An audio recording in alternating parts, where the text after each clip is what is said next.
CNC, stock analysis Tuesday and onwards. Am I buying? I'm covering all that in this short and brief 1 minute video.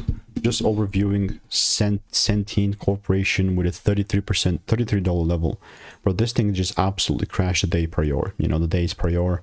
I mean, I do see that not this week, but the week before. We were absolutely cooked. Like 40% correction is crazy.